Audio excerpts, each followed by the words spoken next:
Well, ladies and gentle germs, I have finished it. I have been distracted by this quite spectacularly and haven't achieved much else. But it's done. I can stop panicking. It's all together. Yeah, well, what you're looking at is about a $5,500 302 Cleveland. And that's including the $1,000 it cost at day one, because I thought I was getting a good engine. So I'm counting that original $1,000 in the original price. Just wiping off the crap off my Aeroflow rock covers. A few people have said you should have painted them orange. I even thought about it myself, but then of course once I stuck it on I went, actually the black and chrome sort of works in my opinion. The only thing I have to bitch about these Aeroflow rocker covers and is that little baffle thing that sits in there is actually welded in too far that way on both of them, and I had to belt them to stop them from smacking on a rocker, which was slightly annoying. And I reckon the holes aren't quite right because they were the two top bolts on both sides were a bit difficult to get in. Sandwich plates on, flywheels on, finally got the cam plug in. Now this looks a bit backyardish, but it works.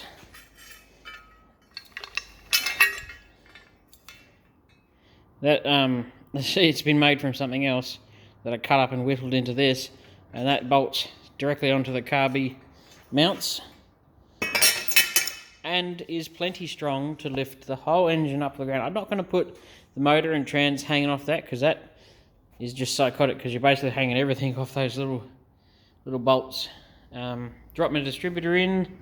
It's set for top dead center. I know I'm going to have to plop it back out because just prior to starting this I'm going to put my oil primer in, and I've still got to put oil in this thing too. But yeah, I'll put the I'll pull that back out, but I wanted to set it up, so I'll pull that out, put the oil primer in once it's got oil in it. Just prior to starting it up, I'll wind it up, crank it over, and get oil pressure up, and I'll take that rocker cover off, the driver's side one, just to make sure everything's set. I'll tell you what, once I put the plugs back in and it suddenly had like compression, this motor was hard to turn over. I was like, the plugs out, turns over not super freely, it's tight not tight, it's it's not as loose as it was when it was old, put it that way. It all rotates smoothly, which is the important bit. Once I put the plugs in though, and it's because all the heads are now beautiful and everything's sealed, suddenly the compression is fighting me now. I've suddenly become weak. Soft! This isn't actually copper, it's just copper coated. It is actually a steel fuel line. And I wanted to make a new one because, well, I have the tools to make it. I have the technology. But yes. And I know that's going to go rusty in about 5 minutes after it's on the car, but at least if it starts nice. It looks lovely. The exhaust went on, the new gaskets are in, they're all torqued up, all the factory bolts. The only thing I haven't done is I've just got this sitting in. It's not even screwed in, it's just resting in the hole. So I've got to get a oil pressure center unit to put in there. And I put my, I actually managed to save the original manifold seals that go through here. I didn't really want to use the cork ones, they never really work. They're not very good in my opinion. So I put that back in and then put a little bead of ultra black over the top so it's sealed. So it just, only time will tell if that's sealed. Fingers crossed, eh? I mean, it's not the end of the world if the manifold leaks a bit of oil, then you just take it off and put a new gasket in, and well, at that point in time you may put one that doesn't weigh 400 kilos on. But, I can't. I'm at the point now where I will not know what it's going to do until it's running. I can only take it so far before the next step is to put it in the car or build a stand for it to sit on to run on, but I don't know. But what I need to do is get my finger back out and actually go back and doing work for other people so I can get my money back, because this has depleted me severely, as you'd expect. But it's done. It is done. Now we're back to we have a good 302. I've got to look at that trans soon. The nuts I had for the torque converter I wasn't happy with, so I might buy some new ones. With the amount of money invested in this, I've got to do something about that. That might need to be just taken to an automatic transmission place and just add a quick once over just to be safe. But I'm keen to hear this fire up. I still can't stop my paranoia from making me wonder whether I did something wrong, but I really don't think I did. I think every time I've gone back and checked something, I've found that I did it right. So I've only got my own sort of, brain saying, no, you did everything right. Made an absolute mess on my table here. All my tools everywhere. I'm going to clean up in a minute. So in the process of building this engine, we've ended up with some new tools. I've got a dial indicator with the thingy.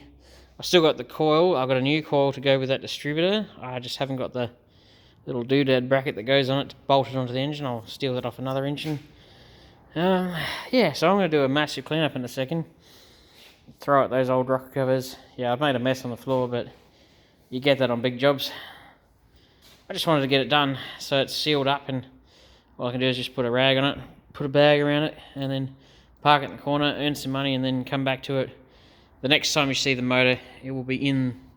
It'll be ready. It'll be the next time you see the video, see this engine, it will be hopefully running. So that's pretty good. I wish this manifold was cast a bit better, because this one's, you can hardly read the firing order that's stamped across here, all the ones across here. And that was also the other point I was talking about with engines that really, like, idiot proof. Everything's labelled.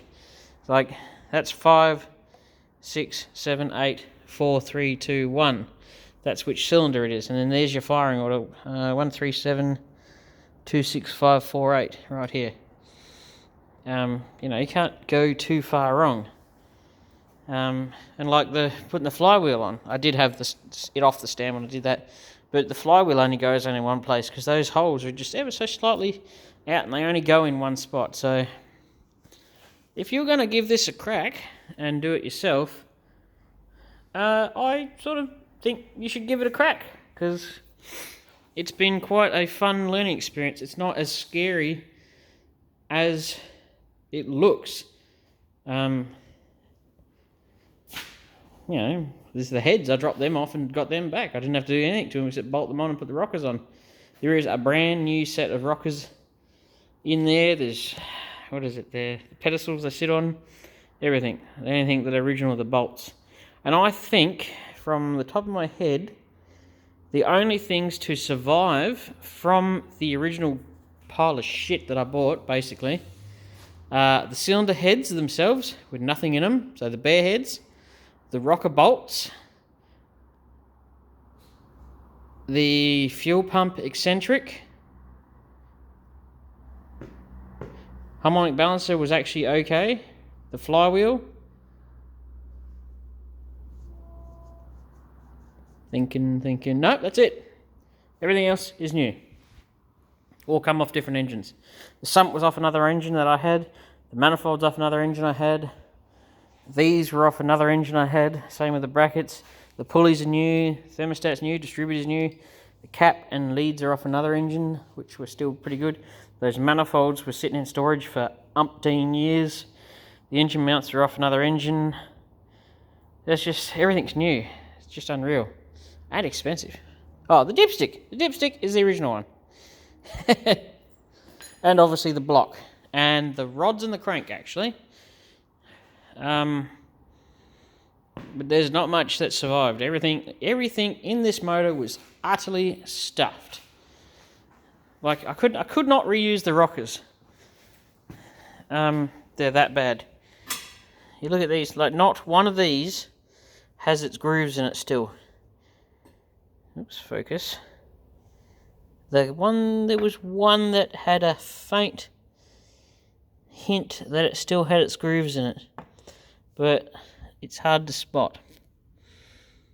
But they're all worn and stuffed. They're all going straight in the bin. They're totally rooted. And that's the most polite way to talk about it. So they would have clattered like a mofo. And I still have one of the original lifters out of the motor. Look at that. Dish to all hell. You know, everything on the motor was stuffed. All the valves are thrown out, everything. Basically this has been a huge lesson to me.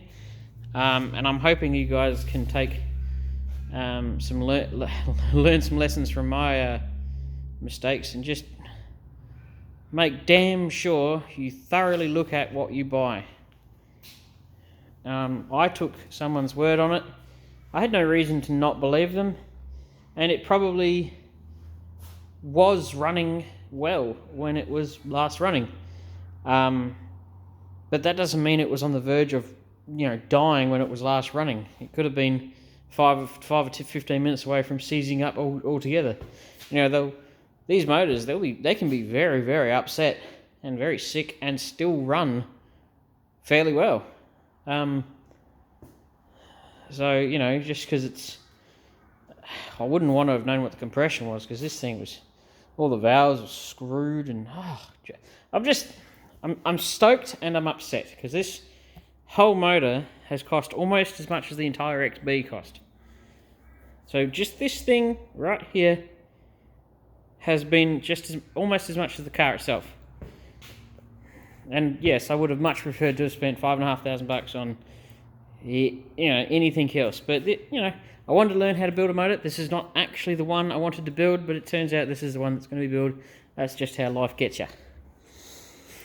Bit of a ramble, but I hope you like it. It's been a fun learning experience, and you can thank Peter Anderson and his channel for giving me the guidance to actually finish. Well, not to actually finish, but actually give me the courage to have a crack at it myself. And with his videos and much studying and reading my Ford book, I have been able to have the confidence, yet some paranoia, to build this and follow some basic guidelines, and it hasn't been difficult. Nothing has been impossible to overcome. So yeah, thanks for listening to my ramblings. I hope you like it. Please subscribe. And if somebody comes across Peter Anderson, tell him thanks for all the great information. He has been a godsend. Cheers.